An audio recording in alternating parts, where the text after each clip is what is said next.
Welcome back to the channel. My name is Romeo and this is the Mudimu's Homestead. I would love to just get straight to the point. So my team called me and told me that the bricks were in shortfall.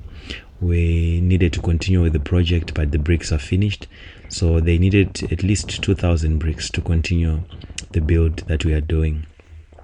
We bought our bricks back in the day that were there on the project, like in 2023. So I sort of lost touch with the brick world.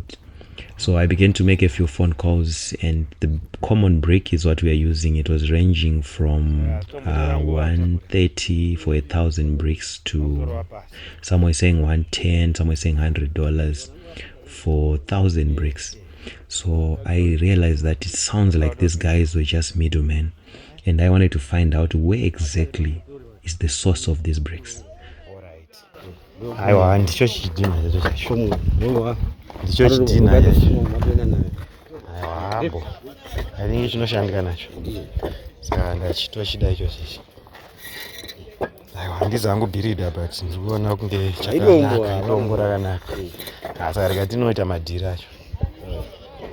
So I got the bricks, to cut the story short, for $85 per 1,000, guys, which means I saved a lot of money, because the best price I was getting for bricks was 110 for the common brick that I wanted, but the similar brick that I got, which is close to what I wanted, which is actually very strong, was $85. So sometimes cutting off the middleman can benefit you. So let me take you inside the Chinese brick molding factory. I hope you enjoyed this video.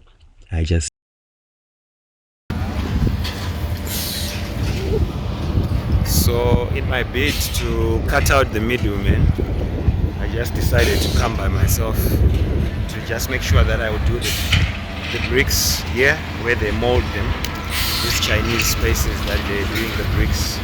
So I decided to just come and just do it for myself and just make sure that I cut out all the middlemen. So I'm here, this company in Mount Abden, where they mold bricks. It's fascinating to see the process that they do here. So now I bought my 2,000 bricks. I'm just gonna call for the transport to come and pick up the bricks so that I can finish off the job. But it's quite fascinating just to see what they're doing. This is my truck, my little truck, just gonna carry a few of my bricks here. Let's see how it goes.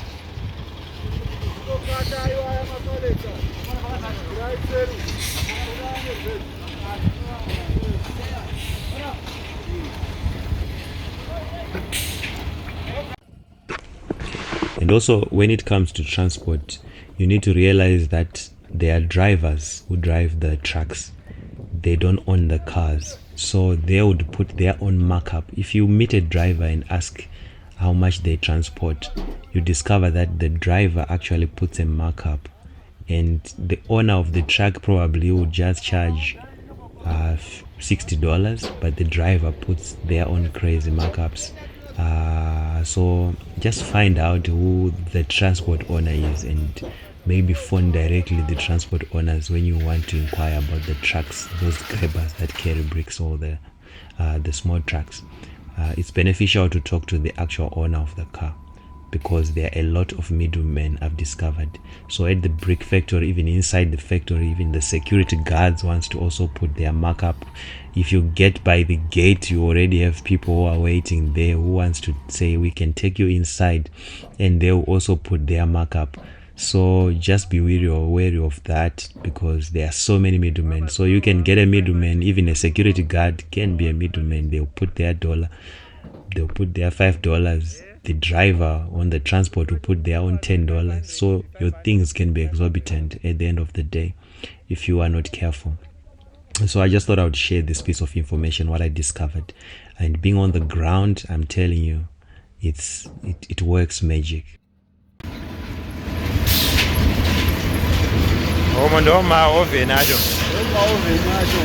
Alright.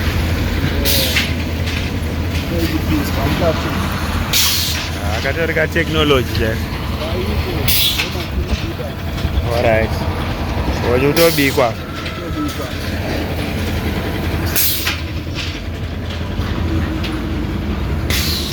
Most of us are discouraged to build because we are talking to a lot of middlemen, so we think things are inflated and everything. So cut the middleman, go straight to the source. So there goes my truck going in the background. I think we are on our way to Domboshawa now. There are benefits to cutting out the middleman actually. So you could cut the middleman and do wonders.